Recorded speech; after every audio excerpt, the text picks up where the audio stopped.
Bueno, empezando con este grupo de bacilos esporulados, tenemos a bacilos, hablando especialmente de Bacillus anthracis, aunque también haremos mención levemente de Bacillus cereus y Bacillus subtilis. En el caso de los bacilos hablamos de, obviamente, formas de bastón en cadenas con espora central no deformante, catalasa positivos y son aerobios estrictos.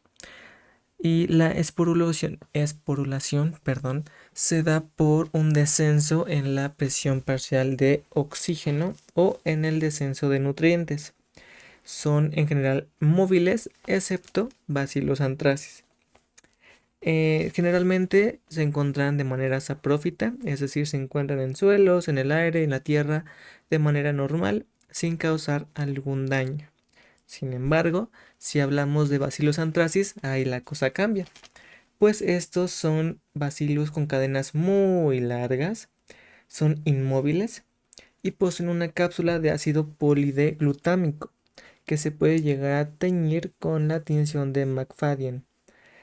Las esporas se ha encontrado que pueden llegar a sobrevivir hasta 50 años en condiciones em, idóneas, con climas cálidos, suelos alcalinos y calcáreos. Y es el agente etiológico de anthrax, tanto en mamíferos como en el caso de mamíferos, sobre todo hablamos de los herbívoros. Y obviamente es una zoonosis. Así que, ¿qué podemos decir? La bacteria en general posee una cápsula que le va a brindar esta resistencia, pero posee tres toxinas, más bien presenta una toxina que se divide en tres fracciones, que se le conoce como tripartita. En el caso de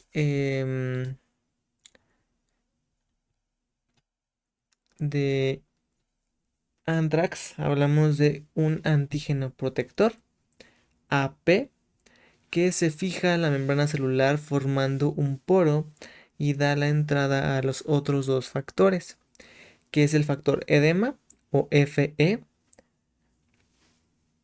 que va a alterar la permeabilidad vascular perdiendo electrolitos. Es decir, como no indica su nombre, va a generar un edema. Y tenemos el factor letal, que como su nombre indica, es el causante de provocar lisis celular. Y la bacteria puede llegar a generar combinaciones de estas diferentes factores o de estas fracciones de esta toxina tripartita. Se puede dar la combinación antígeno protector más factor letal, que va a causar una muerte súbita. Puede llegar a combinarlo el antígeno protector con el factor edema, causando obviamente un edema. Puede combinar el factor edema y el factor letal, pero al no tener el factor protector, estas enzimas o estas toxinas no tienen efecto. Y si se combinan las tres fracciones, bueno, puede llegar a causar edema, necrosis y obviamente una muerte. Se adquiere generalmente a nivel del pastoreo y en el caso de aves no podemos hablar de un anthrax como tal, debido a que la toxina tripartita es inhibida a altas temperaturas, es decir, mayores a 40 grados Celsius, la toxina se inhabilita.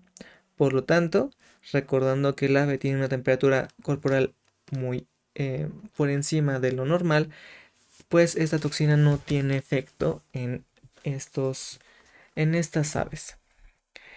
En el caso del anthrax hablamos especialmente de diferentes nombres, algunos lo conocen como carbuco, fiebre carbonosa, que se da por ingestión de algún alimento contaminado, por infección de heridas o por picadura de insectos.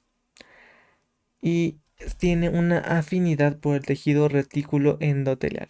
Es decir, hablamos de hígado, vaso, linfa y obviamente médula ósea. Está causando hemorragias por los orificios naturales y sangre que es oscura y no coagula. Aquí podemos hablar de una enfermedad que suele causar mucho escándalo en muchas producciones, que inclusive se puede llegar a confundir con algún virus, por ejemplo, en el caso de los conejos, con la enfermedad viral hemorrágica de los conejos, que igualmente causa esta hemorragia por los orificios naturales. Em, También se caracteriza porque el cuerpo post-mortem por anthrax no presenta este rigor mortis, esta rigidez cadavérica no se presenta en estos cuerpos.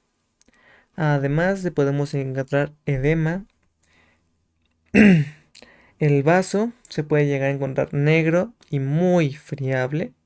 De por sí el vaso es un órgano que, bueno, tiene una textura y un, una dureza pues muy delicada.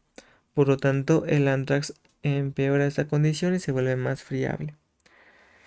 Y lamentablemente, o bueno, sí, lamentablemente, en el caso del anthrax no podemos hacer necropsias si un animal muere o sospechamos que murió por anthrax. ¿Por qué? Porque esta enfermedad, al ser zoonótica, corremos el riesgo de diseminar aún más el anthrax. Por lo tanto, no se hace necropsia. En el caso de esta enfermedad, dijimos que es una enfermedad zoonótica, sobre todo a nivel ocupacional, es decir, asociado a los trabajadores veterinarios que se encargan del manejo de los animales. Y obviamente aquí la clave de todo va a ser la vacunación. Si hablamos de la infección en humanos, hablamos que generalmente se da por inhalación, por heridas o de manera oral, generando pústulas malignas, o bueno, se le conoce así, también el carbuco maligno o enfermedad de los clasificadores de lana. Es una enfermedad que se da generalmente, casi siempre, por una infección en heridas y en poca medida por inhalación y por vía oral. Y es una enfermedad, el anthrax es una enfermedad que se asocia muy comúnmente a bioterrorismo. Es decir, que es usada con fines, pues así que de guerra, políticos, para atacar a otros países de manera biológica, lo cual es muy peligroso. La bacteria, además, que si entra por una herida, no tiene la capacidad de migrar por el organismo. Es decir, que no llega a causar, digamos, un daño severo. Sin embargo, cuando se contrae por inhalación, ahí la cosa cambia, porque se puede llegar a diseminar por todo el organismo y causar una muerte del individuo. ¿Qué muestra podemos llegar a mandar? Pues obviamente dijimos que no se realiza la necropsia y solamente se hace un muestreo de vena, bueno, perdón, de sangre de la vena yugular. En el caso del cultivo se puede hacer mediante medios como agares nutritivos o agar sangre, el medio PLET, que es talopolimixina lisosima EDTA, específico para, en este caso de anthrax, se incuba a 37 grados Celsius de 24 a 48 horas, no es hemolítica, veremos hay una diferencia con Bacillus cereus, y son, este, son pues, raramente cultivados, ¿no? Eh, la colonia se da en forma de cabeza de medusa o vidrio esmerilado. In vitro no produce cápsula, sin embargo se puede inducir su producción en agar nutritivo con 0.7% de bicarbonato de sodio y al 10% de CO2. La cápsula es la que estamos viendo en pantalla en la imagen inferior izquierda de la pantalla. Perdón, esa es la espora. No tengo una imagen de la cápsula. Y aquí vemos un crecimiento, como dijimos, en forma como de cabeza de medusa. Es a lo que nos referimos con su colonia, su morfología colonial.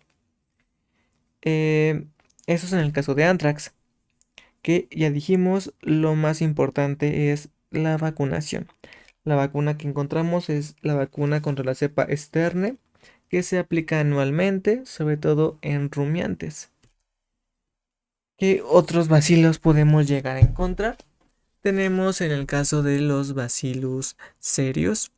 Este bacillus cereus es generalmente asociado a mastitis y abortos en ovinos y en bovinos también, asociado a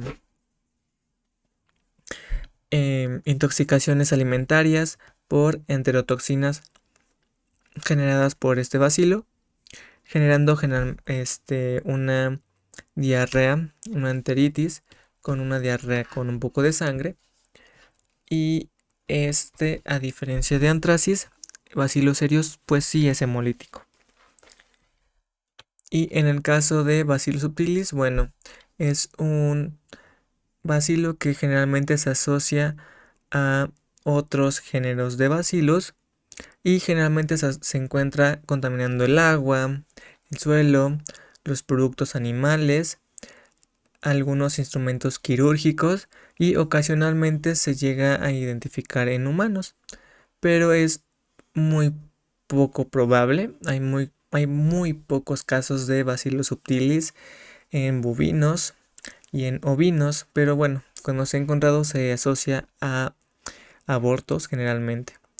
Y en humanos generalmente suele llegar a causar una endocarditis, una neumonía o una septicemia, pero dijimos que no es muy común.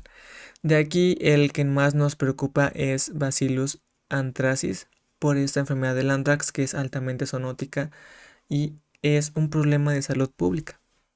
Así que hay que tener muy en cuenta, sobre todo a nivel de la vacunación.